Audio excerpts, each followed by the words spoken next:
قال النبي صلى الله عليه وسلم من بنى لله مسجدا بنى الله له بيتا في الجنة আল্লাহর রাসূল সাল্লাল্লাহু আলাইহি ওয়াসাল্লাম বলতেছেন, ও দুনিয়ার মানুষ, তুমি থাকার জন্য কত সুন্দর সুন্দর ঘর বানিয়ে থাকো।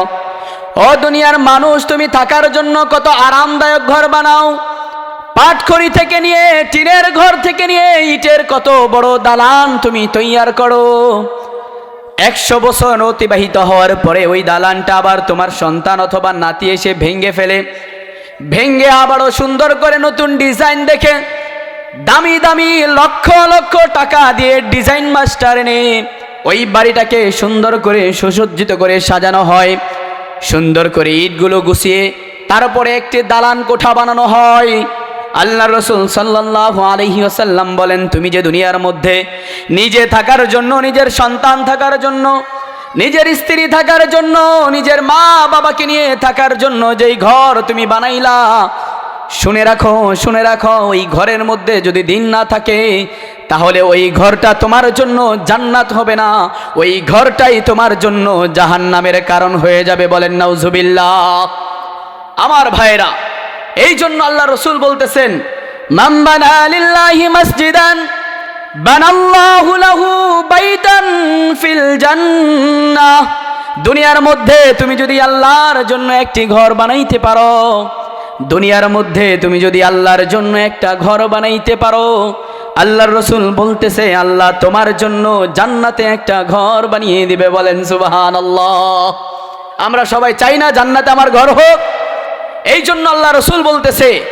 এখন অনেকে বলবে, মাইকের আওয়াজ যেদিকে যায়, হুজুর আল্লাহর জন্য যে আমি ঘর বানাবো, আল্লাহ তাআলা এই ঘরে এসে কিভাবে থাকবে?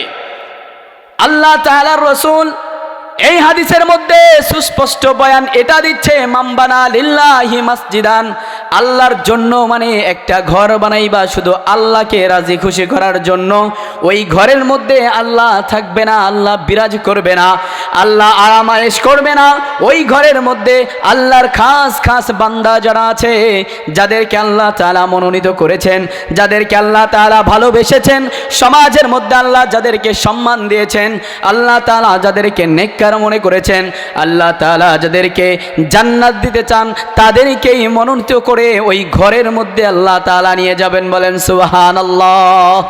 এই জন্য আমরা আমাদের সমাজের মধ্যে আল্লাহ তাআলার ঘর, মসজিদ বানাবো ইনশাআল্লাহ। রাসূলুল্লাহ সাল্লাল্লাহু আলাইহি ওয়াসাল্লামের এই হাদিসের পরে আমি এলাকার প্রতিটা ভাই এবং বোনদেরকে বলতে চাই, তোমাদের জন্য কত সৌভাগ্য, তোমরা এই এলাকার মধ্যে একটা মসজিদ পেয়ে গিয়েছো। এমন একটা সমাজ আছে, এমন একটা সমাজ ছিল, এখনো আছে, যেই সমাজের মধ্যে মাইলকে মাইল পরে কোনো মসজিদ পাওয়া যায় না, ঠিক কিনা? আমার বাংলাদেশ মসজিদের ঘর, আমার বাংলাদেশকে মসজিদের শহর বলা হয়। আমার বাংলাদেশের মধ্যে যেহেতু 92% মুসলমান বসবাস করে, এই জন্য এক গ্রামের মধ্যে 2টা মসজিদ পাওয়া যায়, এক ইউনিয়নের মধ্যে 70 বা 75টা মসজিদ পাওয়া যায়, একটা থানার মধ্যে 1000-এর মতো মসজিদ পাওয়া যায়, একটা জেলার মধ্যে 2-3 হাজারেরও বেশি মসজিদ পাওয়া যায়। কারণ এই বাংলাদেশ মুসলমানের দেশ, এই বাংলাদেশ ওলিয়া উলিয়ার দেশ, এই বাংলাদেশ পীর মাশায়েখের দেশ, এই বাংলাদেশ সাদা দাড়িওয়ালার দেশ, এই বাংলাদেশ সাদা টুপিওয়ালার দেশ, এই বাংলাদেশ জুব্বাওয়ালার দেশ। এই বাংলাদেশ তো সকালবেলায় যখন সূর্য উদিত হয় তখন আল্লাহু আকবারের ধ্বনির মাধ্যমে উদিত হয়। এই বাংলাদেশে যখন সূর্য ডুবে যায়, সন্ধ্যা চলে আসে, তখন আল্লাহু আকবারের ধ্বনিতে সন্ধ্যা হয়ে যায়। আবার যখন দুপুর হয়ে যায় তখন আল্লাহু আকবারের ধ্বনির মাধ্যমে দুপুর হয়ে যায়। আমার ভাইয়েরা, এটা যেহেতু বাংলাদেশ মুসলমানের দেশ, এই বাংলাদেশ পুরোটাই যেহেতু মুসলমান দ্বারা ভরপুর, এই জন্য আমাদের কাছে লাগে মসজিদ অনেক কাছে কাছে হয়ে গিয়েছে। এখান থেকে বের হলে এক মসজিদ, ওই দিকে গেলে এক মসজিদ, সামনে গেলে এক মসজিদ, পিছিয়ে গেলে এক মসজিদ।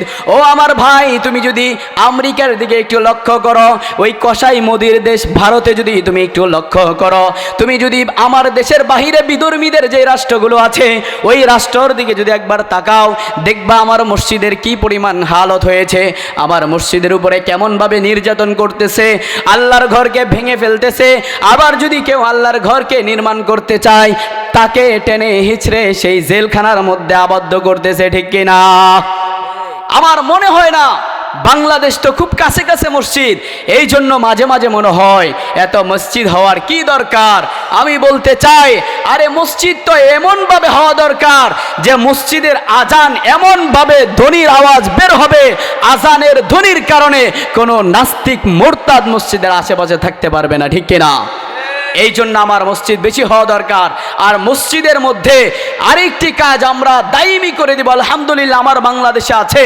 বাংলাদেশের প্রতিটা গ্রামে গঞ্জে শহরে বন্দরে মসজিদগুলোতে মক্তবের সুন্দর একটা আইন কানুন জারি আছে, যা আমাদের ইমাম সাহেব, সম্মানিত ইমাম সাহেব মহোদয়রা বাচ্চাদেরকে কোরআনের শিক্ষা দিয়ে থাকে।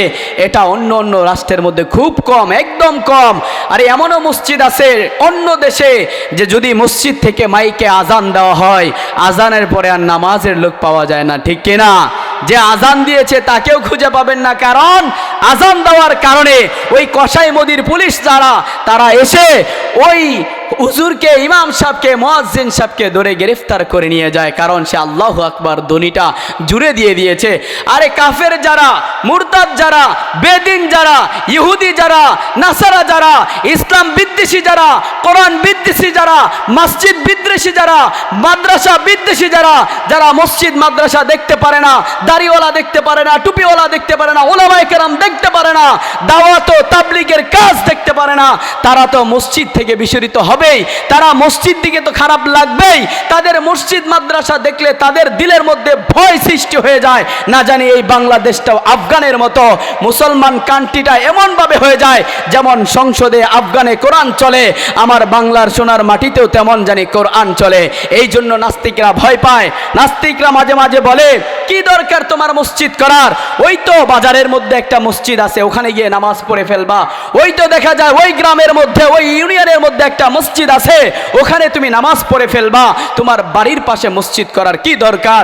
আমি আহ্বান জানাবো পুরো এলাকাবাসীকে, আমার ভাই মসজিদ একটা করেছেন, যদি প্রয়োজন হয় মুসল্লি ভরপুর হয়ে যায়, জায়গা না আটে, পাশে আরেকটা মসজিদ করেন, অসুবিধা নাই। কিন্তু মসজিদের যে সৌন্দর্য, এটা আপনার লক্ষ্য করতে হবে। যেহেতু আমার মৌজু, আমার বস্তুই হলো মসজিদ সম্পর্কে। দুনিয়ার মধ্যে আমি ঘর সাজাইলাম, দুনিয়ার মধ্যে বড় একটা দালান বানিয়েছি, দুনিয়ার মধ্যে একটা দুতলা বা একতলা বিল্ডিং আমি করেছি। যখন একটা মেহমান বিল্ডিংয়ে গিয়েছে, আমার ঘরের মধ্যে প্রবেশ করেছে, গিয়ে দেখতেছে ঘরে একটা ফ্রিজ নেই, ঘরের মধ্যে একটা সুকেস নেই, একটা আলমারি নেই, আলমারিটা সাজানো নেই, ঘরে কোনো আসবাব নেই। এটা যেমন অসুন্দর দেখা যায়, এটা যেরকম সুন্দর লাগে না, ভালো লাগে না, দেখতে অনেক খারাপ লাগে, ঠিক তেমনিভাবে আল্লাহর ঘর এলাকার মধ্যে আপনি বানিয়েছেন, আল্লাহর ঘরটাকে আপনি সুসজ্জিত করেছেন, আল্লাহর ঘরকে আপনি সাজিয়েছেন, গুছিয়েছেন, আল্লাহর ঘরে নিয়মিত আজান হচ্ছে, কিন্তু আল্লাহর ঘরের যে সৌন্দর্য ছিল মসজিদের মুসল্লি, ওই মুসল্লি আসতেছে না। আমি বলবো আপনার মতো কপাল পুরার কেউ নেই।